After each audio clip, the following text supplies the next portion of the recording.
Coca-Cola and Freeway Cola, Pringles and Tesco Chips, Rice Krispies and Crisp Rice, the Transformers and the Gobots, the luxury item versus the economy brand.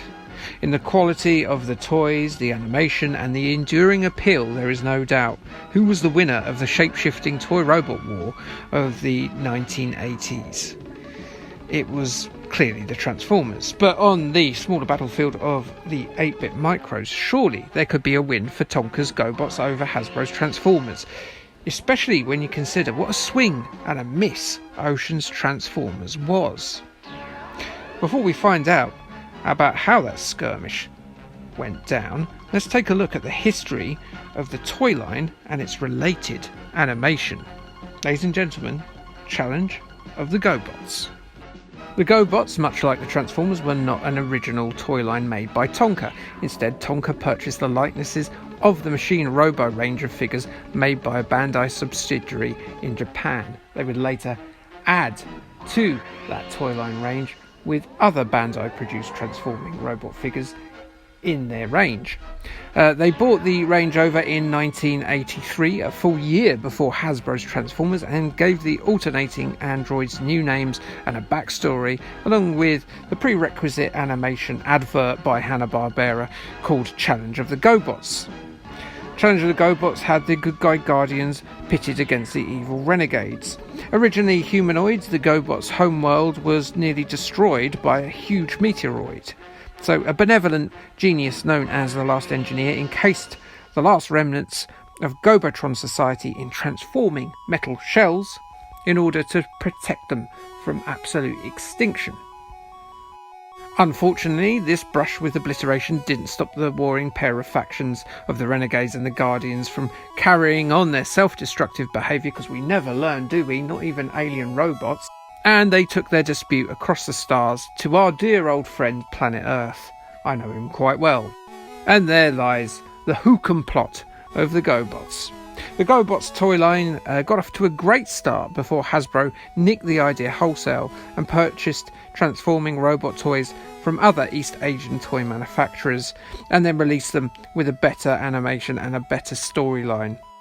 The Transformers also had the more iconic toy designs, a better grasp on scale, and more importantly didn't release a range of transforming stones, which Tonka did with their Rock Lords range.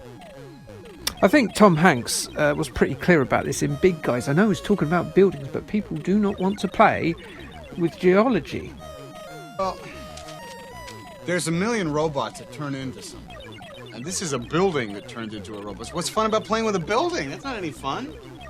Hasbro eventually bought the ailing property of the Gobots from Tonka, but due to the designs all being owned by Bandai, they can only mention the characters in passing and can't release any toys related to them. Psycho laughs at you from beyond the grave, Optimus Prime.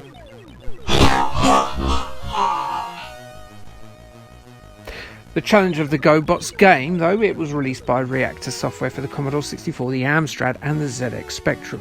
Reaktor Software, you may remember, also made the Centurion's Power Extreme game that I covered many moons ago, and was one basic bitch to look at and indeed play.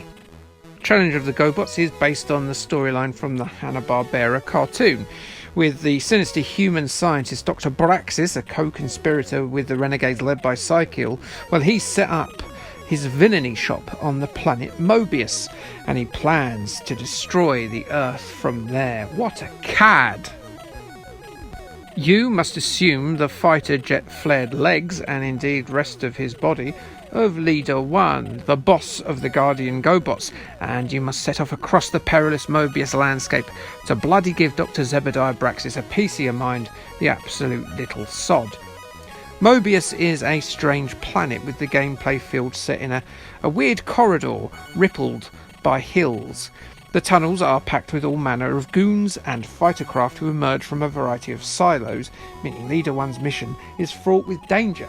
On top of this, sometimes the helicopters will release human hostages, which Leader 1 must collect and stop them from falling to their deaths.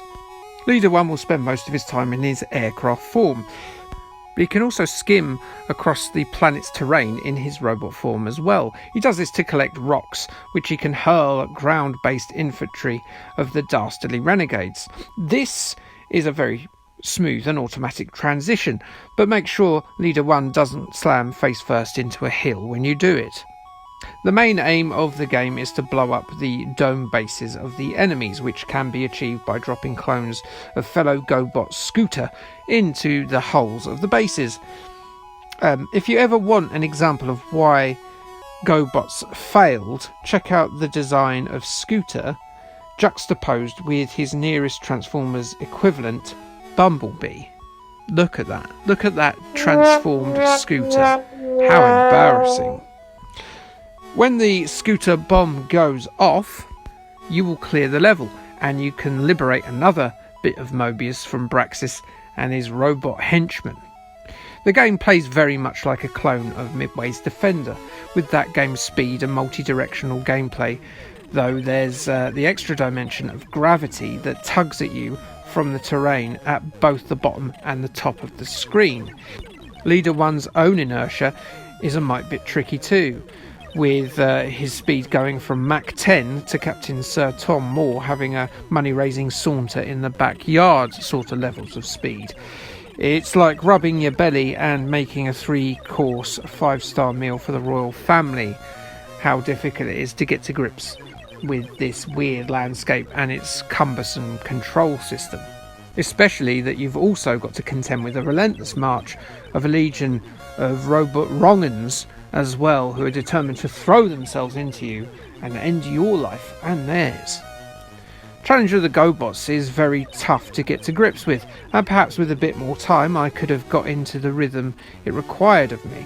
Or I could have tweaked the very helpful speed and gravity parameters to find my ideal game setting for this game. Instead, I soldiered through on its default settings, as I got destroyed again and again. It's a shame, as I think there's a playable game hidden in there, and the overall package is quite impressive as well. Usually with licensed game we get a game that's been knocked up in about 10 minutes. However, there is a package here. It's a package with a story that you load on your Spectrum on the B side of the cassette, and also there's a separate tape with the remixes of the Gobots theme. That's a nice little treat, isn't it? I'd say it's an A+ for effort for Challenge of the Gobots and D- for execution. Is it better than the Transformers game? Well, not really. They're about level. Gobots had an open goal to score against, and they still failed. Deary me. Reviews were mixed for Challenge of the Gobots. Crash Magazine really didn't rate it at all. In their August 1987 issue, they said that the thin content and low playability makes the game very disappointing, and they marked it with a 37%. Your Sinclair were far more positive in their September 1987 issue. They think that Gobots is a skillful player's shoot-'em-up, and definitely one for seasoned shoot-'em-up fans. They gave it an 8 out of 10. A good, slightly over-enthusiastic score maybe, but to each their own. Sinclair user, while not impressed that each level was virtually identical to the last, found it to be a worthwhile license and a high-energy blast, while being a quirky oddity, and they said it's worth a 7 out of 10 in their September 1987 issue. And that's that then. The Challenge of the Gobots was certainly a bit too much of a challenge for me. So please like, subscribe, and tell me why your Gobot collection is better than my Transformers one, and I'll listen to you, and then I'll completely ignore your point and get back to you on why you're wrong. I won't really. Will I? Nah. Okay, thanks, bye.